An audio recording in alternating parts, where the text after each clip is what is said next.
강혜신의 오늘의 미국.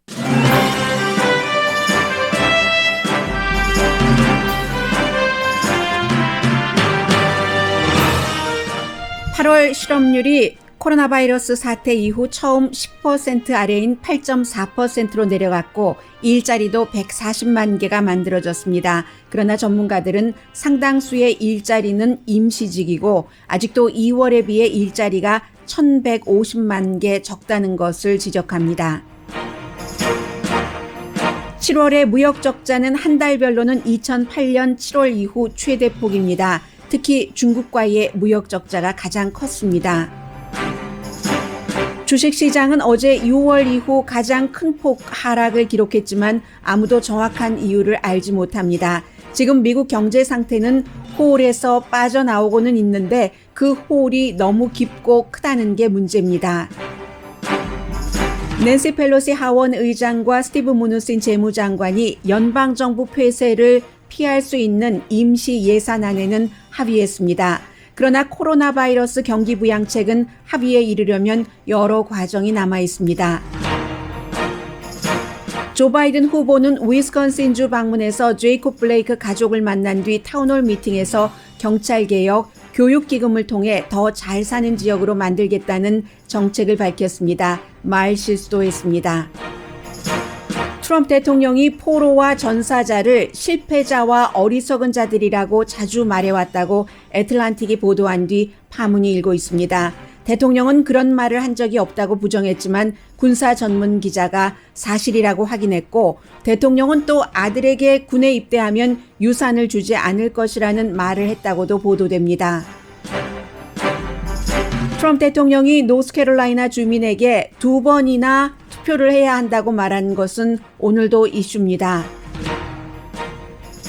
뉴욕 로체스터 경찰이 정신질환이 있는 흑인에게 수갑을 채운 채 머리에 두건을 씌워 질식사시켰다는 검시 결과가 뒤늦게 알려졌습니다. 관계 경관 7명이 무급 정직됐고 시위가 이어집니다. 내년 1월 1일에 코로나 바이러스로 인한 사망자가 약 40만 명이 될 것이라고 워싱턴 대학이 예측했습니다. 계절적 요인과 사람들의 방심이 원인인데 12월이 되면 하루에 3,000명이 사망할 것이라는 예상입니다. 사망자를 줄일 수 있는 확실한 방법은 마스크 착용입니다.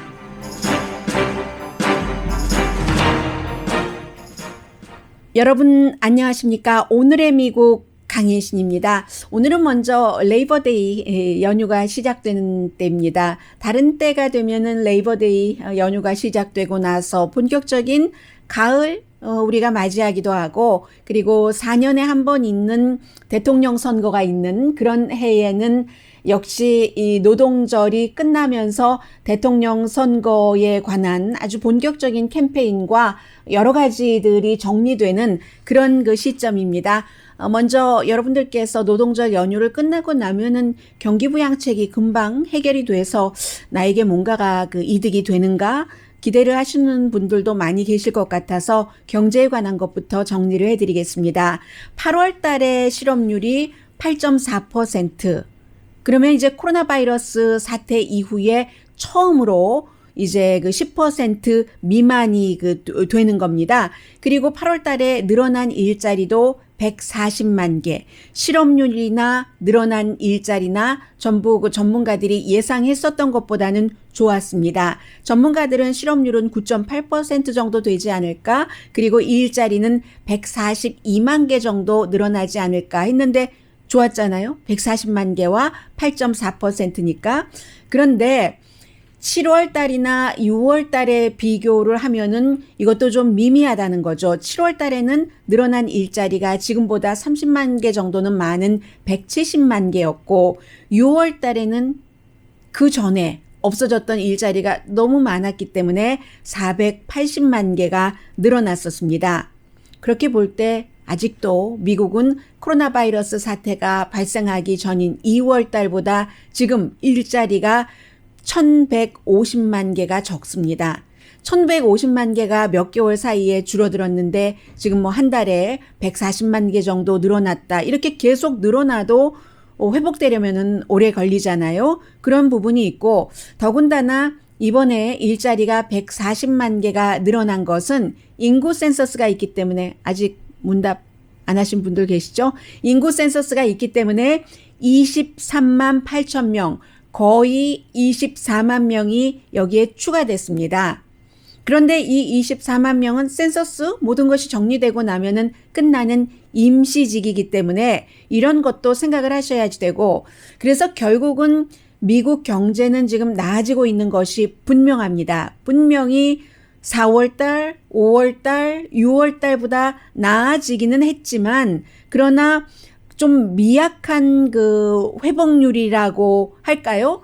왜냐하면 바이러스 이전까지 일단 돌아가고 나서 그때부터 더 이제 좋은 경기 상태를 만들어야지 된다는 희망이 있기 때문에, 그래서 이제 마샤 김벨 씨 같은 경제학자가 그 월스트리트저널과 인터뷰에서 이거 앞서 말씀드린요, 임시직으로 채워진 이 늘어난 일자리를 가지고 경기가 좋을 것이다 라고 생각해서는 안 된다는 것을 경고를 합니다. 이 같은 경고는 일단 기본적으로 경제 상황이 이렇다는 것만을 예상하는 것이 아니라 스몰 비즈니스 하시는 분들도 앞으로 몇 개월 안에 1년 안에 경제가 좋아지겠네, 아니면 그다지 좋아지진 않을 것 같아. 여기에 따라서 뭐 작은 돈이건 큰 돈이건 투자를 하셔야지 되고, 사람을 고용하는 것도 마찬가지고요. 그런 의미에서 지금 제가 말씀드리고 있습니다. 그래서 또 이제 실업수당을 받고 있는 사람이 얼만큼이냐. 지금 지난주에 어제 그 노동부에서 발표한 것을 보면은 아직까지도 실업수당을 받고 있는 사람이 2,920만 명입니다. 2,920만 명이에요. 미국 인구가 3억 4천만 명이고, 그 가운데서 뭐 일을 할 수 있는 사람, 나이대를 다 포함을 하고 하면은 굉장히 많은 숫자입니다. 거의 3천만 명이 지금 그 실업수당을 받고 있고, 그리고 중요한 것은 뭐 인구 센서스 이런 임시직은 늘어났지만 지금 테크놀로지 분야가 별로 좋지 않아요. 어제 증권시장에서도 그대로 그 반영을 했는데, 해서 한마디로 지금 그 많은 그 일부 그 매체에서는 실업률도 낮아졌고 또 늘어난 일자리 숫자도 늘어났으니까 경제가 좋아지고 있다라고 해석을 하고 있는데, 그 해석은 그다지 그 믿을 만한 해석은 아닌 것 같습니다. 의지할 만한 그런 해석은 아닌 것 같고요.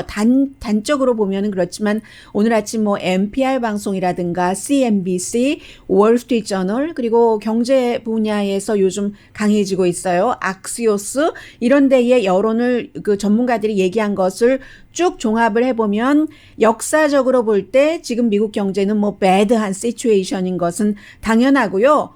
홀이 너무 커서 빠져나오고는 있는데 너무 큰 것뿐만이 아니라 너무 깊어서 중간에 나오다가 또 툭툭 걸려서 다시 내려가고 또 올라오고 다시 내려가고 하니까 아직까지는 안정적으로 저기 뭐 하늘이 보이는 그쪽까지 올라오지 못했다라고 경제는 생각을 하셔야지 될 것 같고요.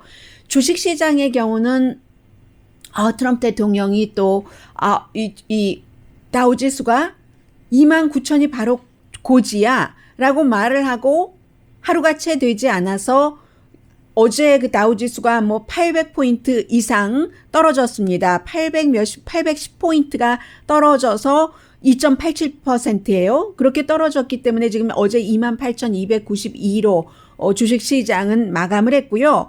다우지수도 다우지수지만 S&P 500는 3.5%나 내려갔거든요. 126포인트 내려가서 3,455. 나스닥은 5%가 내려갔습니다. 598포인트가 내려가서 11,458에 장을 마감을 했습니다.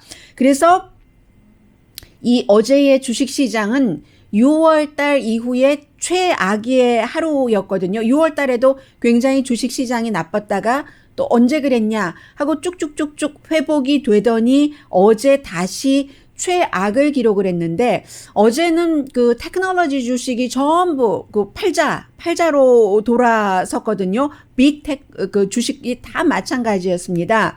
그래서 애플 주식이 7%나 내려갔습니다. 애플은 뭐 3월 달 이후에 어제가 그 최악의 날이었고 애플뿐만이 아니라 아마존, 구글의 그 모회사인 알파벳 또 그 마이크로소프트 전부 뭐 한 5% 정도씩은 떨어졌거든요.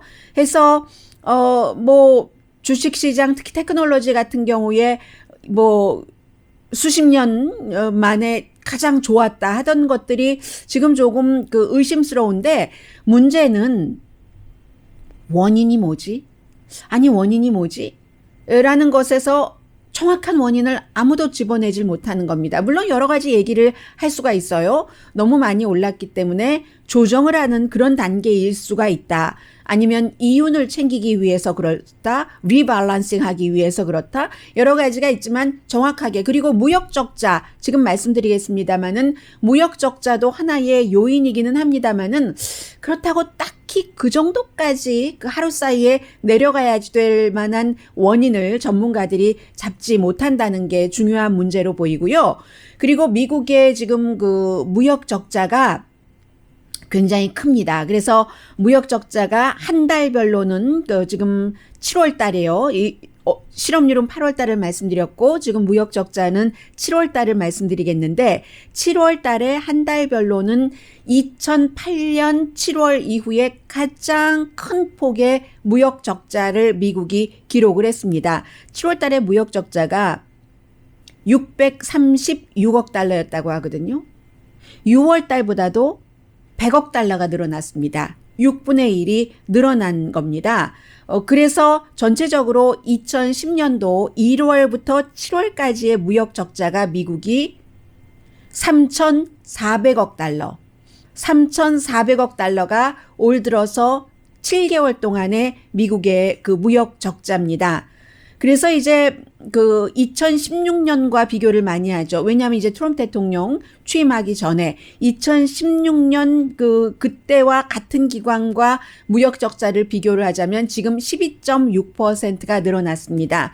뭐 관세 전쟁, 무역 전쟁을 많이 했기 때문에 이렇게 전문가들이 비교를 하고 있습니다. 가장 큰 무역 적자를 낸 곳은 중국입니다.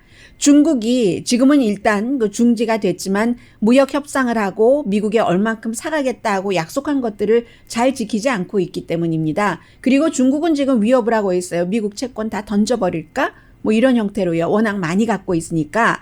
그래서 이 한 달에 중국과의 무역 적자가 30억 달러가 늘어나서 지금 중국과 미국의 입장에서의 무역 적자는 316억 달러.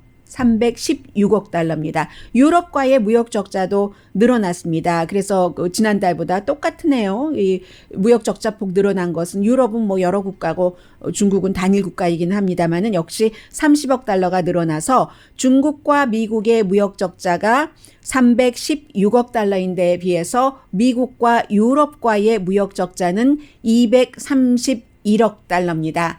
이렇게 주식시장도 불안정하고 뭐 실업률 같은 것, 일자리 만들어지는 것도 뭐 안심할 단계가 당연히 아니죠. 이런 상황에서 사실은 모두가 잊고 있었던 것이 있는데 예산 안에 있어서 합의가 안 되면은 미국 연방정부가 또 문을 닫을 위기였어요. 그런데 그 부분에 대해서는 연방 그 하원 의장인 낸시 펠로시와 스티브 무누신이 합의를 했습니다. 적어도 선거가 끝나는 때까지 그러니까 11월 3일까지, maybe 12월까지 연장될 수도 있고요. 그때까지는 또 트럼프 대통령이 만일의 사태에 이제 선거 결과 뭐 정권이 바뀐다 하더라도 그때는 트럼프 대통령 정권이잖아요. 12월 달까지는 이 연장을 할 것 같습니다. 그러니까 연방 정부가 폐쇄된다 하는 것은 당연히 안 하겠죠. 선거철에 지금 그 현 정권이 트럼프 대통령이 갖고 있는 어떠한 그 힘,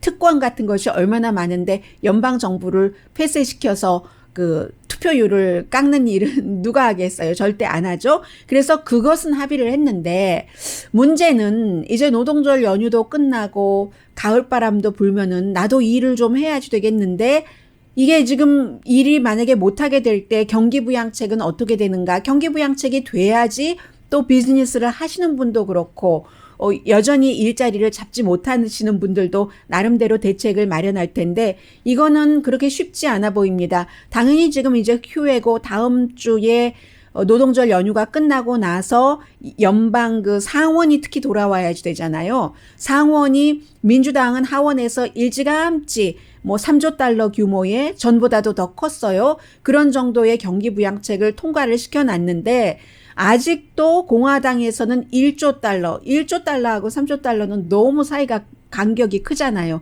지난번에 통과시킨 것이 2조 달러였는데 그래서 이 공화당이 이름 붙이기를 말하자면 좀 스키니하잖아요, 돈이. 그런데 스키니라고 얘기하지 않고 뭐라고 얘기를 하냐면은 타겟티드. 우리가 딱 목표를 정한 타겟티드한 이것을 공화당 내부가 아직 결정을 못한 겁니다. 백악관과 공화당 상원과도 다르기 때문에 그러니까 민주당의 그 척 슈머 상원 원내대표가 허약한 안이라고 해야지 그 목표를 정한 타겟티드 안은 무슨 타겟티드 안 그러는데 어쨌든 공화당에서는 현재로서는 상원에서는 공화당이 다수당이기 때문에 어떠한 형태로든 쉬운 한 표를 확보를 해야지 되는데 그게 확보가 되지 않기 때문에 다음 주도 노동절 연휴가 끝나고 나면은 바로 뭐 경기 부양책이 통과된다던가 그 같은 희망은 갖지 않으시는 게 여러분들이 실망을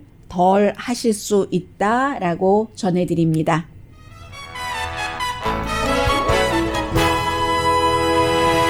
잠시 뒤에는 또 아주 중요한 대통령 후보와 대통령이 한 얘기. 지금 제가 미처 뭐 한국 언론까지 다 모니터를 못 해봐서 모르겠는데요.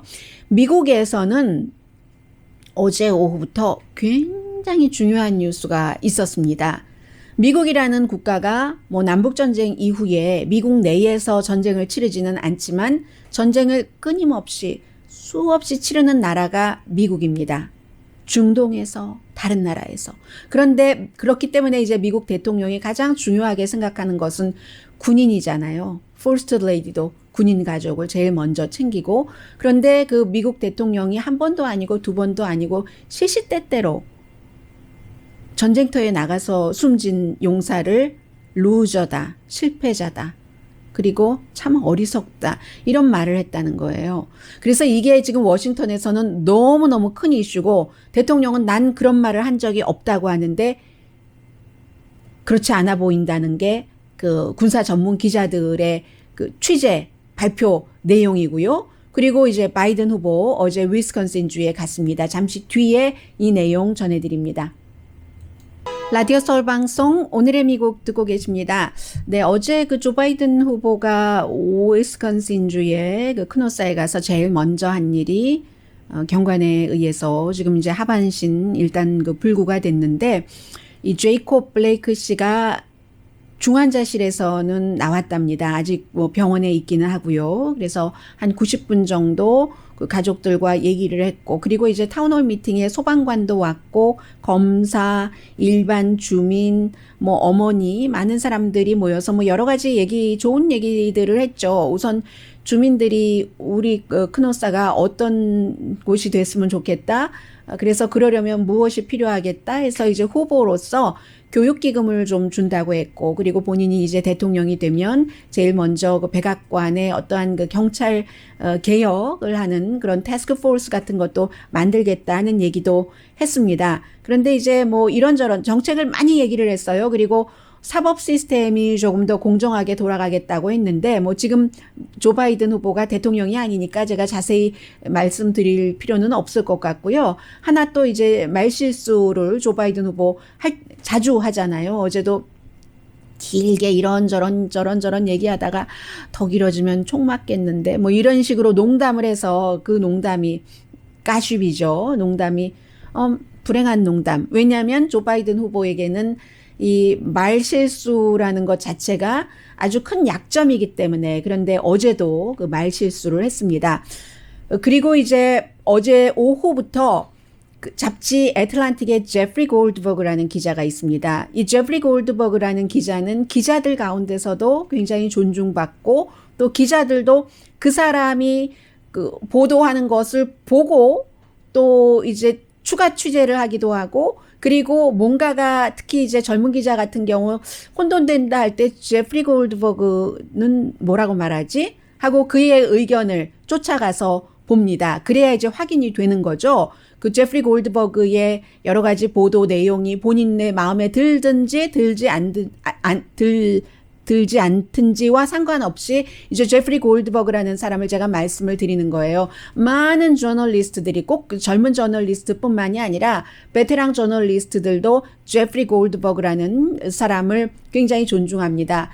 이 사람이 그 애틀란틱의 아주 긴 기사를 저는 여러분들께 그 핵심만 전해드리겠습니다만 썼는데 그 내용 자체가 미국의 군 통수권자가 전쟁터에 나가서 숨진 병사나 그 포로들에게 루저라고 부르고 그리고 어리석은 자들이라고 부르고 왜 나가서 그렇게 죽는지 모르겠다고 하고 이것을 자주 했다는 그 보도를 했습니다. 그러면서 이분은 트럼프 대통령이 왜 그렇게 생각을 하는가의 그 성향까지 분석을 했는데 왜 그랬는가 그 말씀은 제가 안 드리겠고요. 이 사람이 보도를 한 팩트까지만 전해드리겠습니다. 그래서 오늘의 미국을 들으셨던 분이라면은 뭐 노르만디 상륙 작전 하면서 세계의 뭐 지도자들이 얼만큼 뭐 그때를 기념을 한다고 해서 뭐 프랑스에 모이고 해서 미국 대통령도 갔었어요. 갔는데 그 갔었을 때 막 날씨가 나빴어요. 비도 오고 했었는데 엔마른 그 아메리칸 그 미군 묘지에 트럼프 대통령이 안 간 게 큰 뉴스였습니다. 그리고 안 갔을 때 그때 이유가 날씨가 나빠서 머리 흐트러진다고 그렇게 얘기를 했고 나중에 대통령은 뭐 비행기 뜨기가 뭐 힘들고 뭐 이랬는데 아니 거기 자동차 타고 가면 되는데 무슨 비행기 뭐 이런 얘기가 나왔었는데 그 당시에 얘기를 하면서 대통령이 그 당시에 4명의 스텝에게 루저들이 1800명이나 누워있는 데를 내가 왜 가냐고. 그러니까 전쟁터에 나가서 숨진 병사를 루저라고 얘기를 했다는 겁니다. 한두 번이 아니라는 그 얘기입니다. 그래서 그때 나쁜 날씨 때문이 아니라 나 거기 안 간다고 1800명이나 루저하고 서클들이 누워있는 데를 내가 왜 가냐고 했다는 거잖아요. 그런데 그게 2018년이었습니다. 2017년도 알링턴 국립묘지를 가기는 했어요. 그리고 어떤 때는 알링턴 국립묘지도 대통령도 안 가고 부통령도 안 갔던 때도 있었습니다. 보통 이제 대통령이 가는데 대통령이 못 갈 때가 간혹 있어요. 그런 때 부통령이 가는데 부통령도 안 가고 대통령도 안 갔던 때도 있고 이 트럼프 행정부에서는.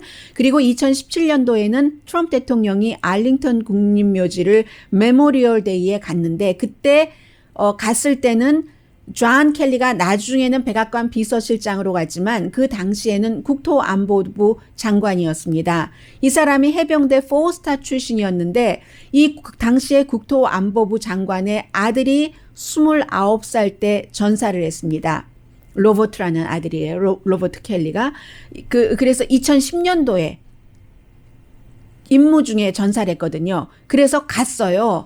갔는데 트럼프 대통령이 그때도 I don't get it 하면서 왜 무엇을 위해서 이 사람들은 죽었어야지 되지? 라고 What was in it for them? 이라고 얘기를 했었다는 겁니다. 이런 얘기를 얘가 굉장히 많아요. 제프리 골드버그가 잡지 애틀란틱에 실었어요. 그리고 또 한 번은 뭐 이 부분은 뭐 상상할 만하죠. 존 맥케인 전 그 공화당 연방 애리조나가 지역구인 상원 의원이 숨졌을 때 백악관에서 이제 스태프들이 이거 우리 조기를 걸어야지 된다고 하니까 대통령이 버럭 화를 내면서 F자 써가면서 뭐 그랬다는 얘기잖아요. What the F 하면서 그 F자 가이를 위해서 왜 우리가 그 조기를 해야지 돼 하면서 he was a F-I-N-G loser. 존 맥케인을 향해서. 그런데 이제 백악관은 대통령의 기분만 생각해야 되는 게 아니라 대통령이 하는 행위에 대한 국민의 반응을 생각을 해야 되잖아요. 존 맥케인 연방상원의원은 대통령의 입장에서는 오바마 케어를 죽이지 못하게 한 표를 던진 공화당 의원이고 본인을 너무 싫어했으니까 싫어할 수 있지만 백악관은 대통령을 보호해야지 되기 때문에 이제 그 당시 조기를 걸기는 걸었는데 그런 일이 있었고 아주 자주 이렇게 전쟁터에 나가서 숨진 군인이나 포로들에게 루저라고 얘기를 했었다는 그런 얘기입니다.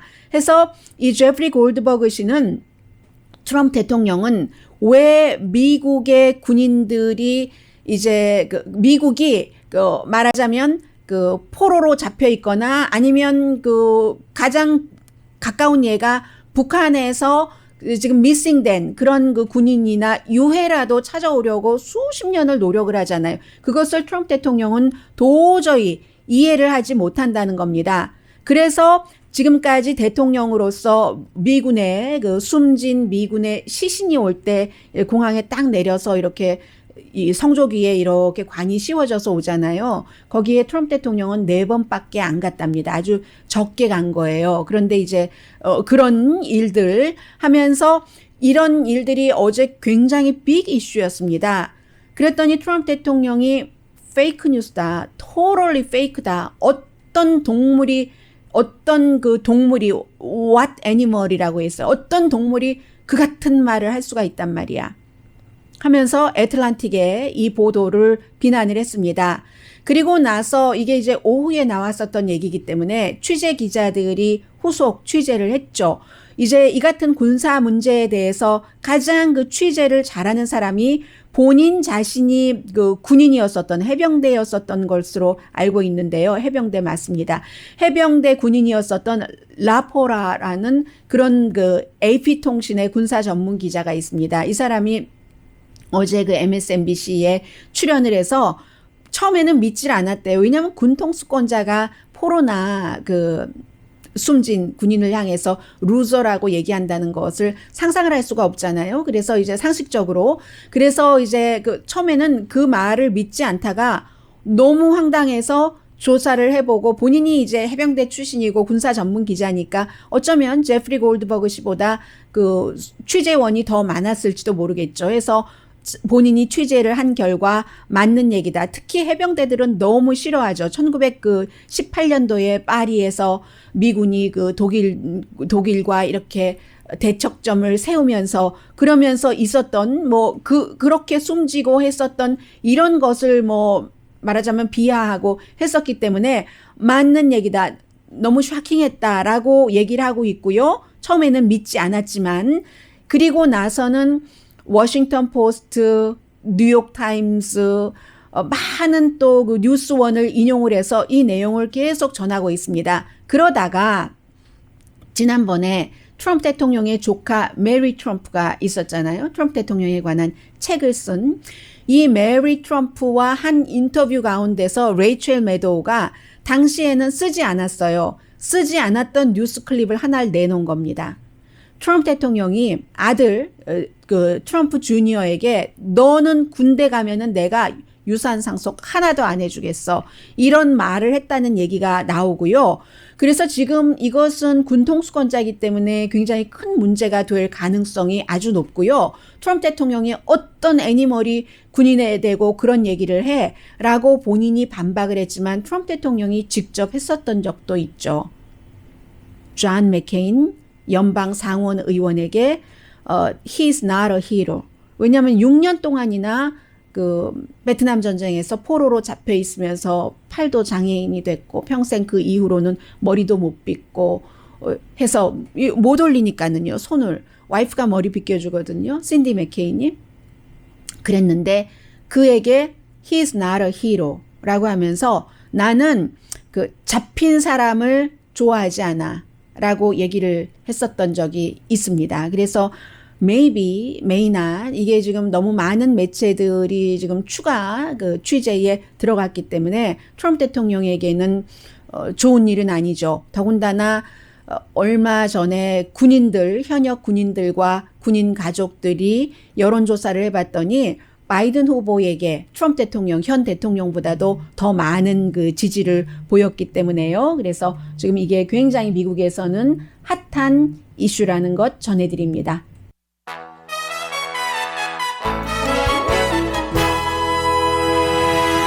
라디오 서울 방송 오늘의 미국 듣고 계십니다. 사실 오늘 미국에서 어제 오후부터 굉장히 그 드러지 리포트 같은 경우는 뭐 보수 매체예요. 드러지 리포트는 너무나 쇼킹하다라고 그 표현을 했는데 3월 달에 있었던 일이거든요. 그 뉴욕주의 로체스터에서 이것도 어느 정도 그 미국을 보여줍니다. 그 시장이 한 그 말을 들어보면은 3월 달에 한 그 브라더가 자신의 그 브라더가 정신질환이 있기 때문에 덥고 집은 더운데 무슨 셔츠만 입고 있다가 벗고 길에 나가고 도저히 핸들할 수 없다고 해서 경찰에 신고를 했습니다.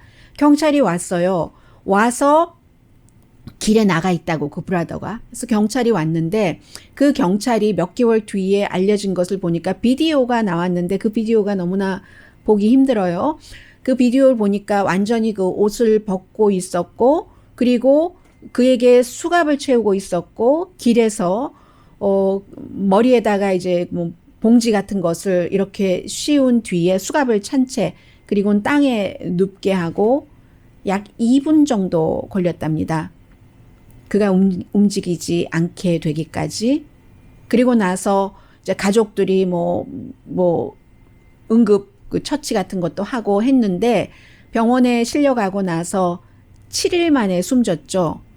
그런데 이제 그 비디오를 그 바디캄이 있었는데 비디오를 안 줬는데 미국에서 이제 그 기록 같은 거 정보 공개법이 있잖아요. 그래서 이제 그 공개법에 따라서 뒤늦게 그 비디오를 본 겁니다. 봤더니 제가 지금 말씀드렸던 그런 일이 있는데 비디오를 보면은 이 데니엘 그 폴두시의 그 길에서 그 장면이 굉장히 참혹합니다. 경관이 한 명이 아니었어요. 그래서 이 시장이 얘기를 하는데 로체스터의 시장이 얘기하기를 몰랐다. 경찰국장이 마약을 과다 복용해서 숨졌다고 했기 때문에 그런 줄 알았다 했는데 검시 결과를 그 들여다보니까 그게 아니고 결국은 그 살해라는 거예요. 질식사를 했고 기본적으로 질식사와 신체에 대한 위해에 의해서 이제 그 이건 살해당한 거다라고 얘기를 하고 가족들은 내 브라더가 정신질환이 있긴 했지만 도와달라고 경찰을 부른 것이지 숨을 끊으라고 부른 것은 아니지 않느냐. 이건 흑인에 관한 아프리칸 아메리칸이에요. 린칭이다라고 표현을 했고 이제 그 시장 이름이 그 무슨 워렌이거든요. 러블리 워렌인가 그럽니다.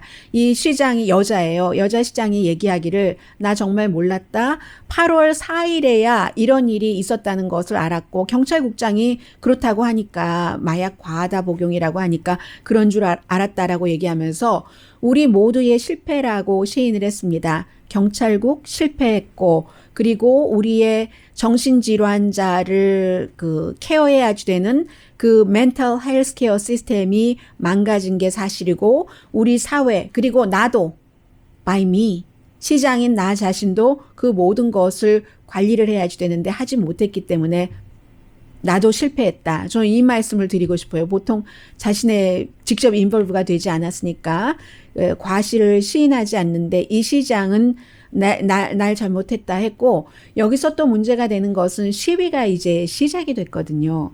또 이제 노동절 그 연휴이기도 하고 해서 로체스터 경찰국이 결국은 7명을 관련이 된 경관을 무급 정직을 하기는 했습니다. 그런데 지금 그 위스콘신의 크노사의 그 경관도 아직 그 기소되지 않았거든요. 그리고 항상 이제 이런 일이 있을 때 흑인 대 백인이 되기 때문에 경관이 백인이고 그리고 이제 피해자가 흑인이 되기 때문에 이슈가 되는데 이것도 지금 미국에서는 굉장히 그 큰 그 사람들의 공통적인 그 이슈가 되고 있고요. 이게 다 연관되는 건데 얼마 전에 이제 포틀랜드에서 트럼프 대통령을 지지한다고 하면서 이제 다른 주에서도 오고 해서 한 사람이 그 숨졌잖아요.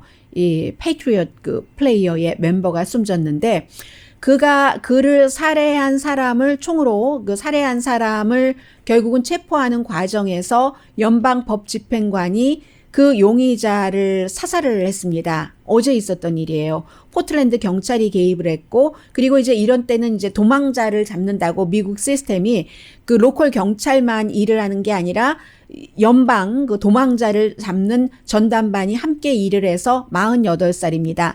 이 사람의 아파트먼트에 갔는데 벌써 딱 도착을 하니까 총으로 그 무장을 했고, 그 숨지기 전에 이 사람이 한 매체와 인터뷰를 했어요. 인터뷰를 할 필요는 없는데 하면서 인터뷰를 무슨 나무도 있고 하는 숲 같은 데서, 그런 데서 인터뷰를 했는데 본인이 이 페이트리엇 그 플레이어 그 사람을 살해한 것은 정당방위였다라고 주장을 합니다.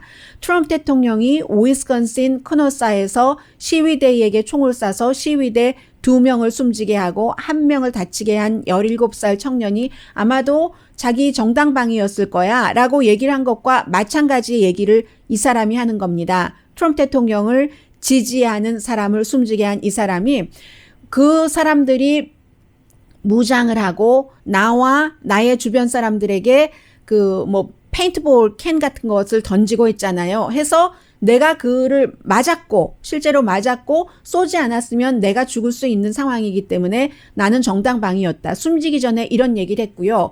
그런데 이 사람이 법집행관이 갔을 때 결국은 총을 겨누고 해서 법집행관이 사살을 해서 48살입니다. 숨졌습니다.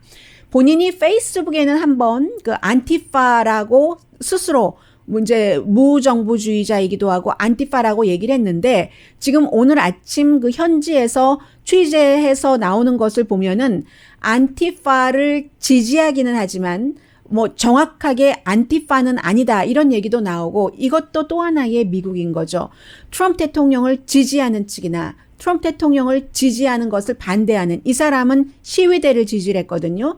그러니까 이런 양측에서 계속 여기서 여기를 공격해서 숨지고 여기서 여기를 공격해서 숨지고, 그럼 누가 누구를 죽였어 하고 용의자를 찾아다니는 법집행관이 또 용의자를 사살을 하고, 켜켜이 말로서 싸우다가 손으로 싸우다가 무기를 들고 싸우다가 마구마구 엉켜서 지금 미국이 이렇게 돼 있는 상태고요. 잠시 뒤에 정말 중요한 코로나 바이러스에 대해서 전해드리겠습니다. 연휴기 때문에 아무래도 사람 만날 일이 있지 않으시겠어요?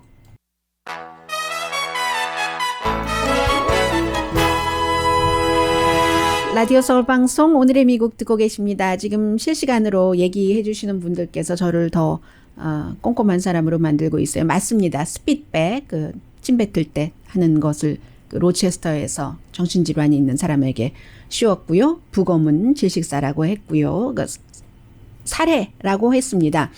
그리고 어제 말씀드린 부분에 대해서 안 믿으시는 분들이 많으신데 제가 오디오 들려드릴까 하다가 말겠습니다. 트럼프 대통령이 그 노스캐롤라이나 주민에게 세워지지 않을 수도 있으니까 꼭 2번 투표하라고 몇 번이나 그 공항에서 몇 번이나 얘기를 했습니다. 그래서 어제 오늘 전부 백악관 대변인은 대통령 그런 말을 한 적이 없다고 팍스에 나와서 얘기를 하는데 대통령이 그렇게 말했고 제가 구태여 들려드리지는 않겠습니다. 코비드 19이 지금 1월 달에 40만 명이 숨질 수도 있다는 얘기거든요. 그러면 지금보다 22만 5천 명 많이 숨진다는 얘기인데 하루에 12월 달 되면 3천 명이 숨질 수도 있고, 그것이 계절적인 요인도 있고 추워지니까 또 사람들이 마스크를 안 하는 사람들이 지금 너무 많아요. 어제 조 바이든이 마스크를 했다고 마스크 하는 사람 약한 거야. 뭐 심리적인 입장에서 볼 땐 트럼프 대통령이 그렇게 얘기를 또 했는데 선거 캠페인에서 앤토니 파우치 박사는 마스크밖에는 막는 방법이 없다. 그리고 또 워싱턴 유니버시티의 대학교 팀들도 마찬가지예요. 마스크를 쓰면은 22만 5천 명이 더 숨질 수 있는 게 12만 2천 명으로 내릴 수 있다라고 얘기를 지금 하고 있거든요. 그러니까 주말에요. 마스크 꼭 쓰시고요. 물 많이 드시고요. 더워요. 강희신이었습니다.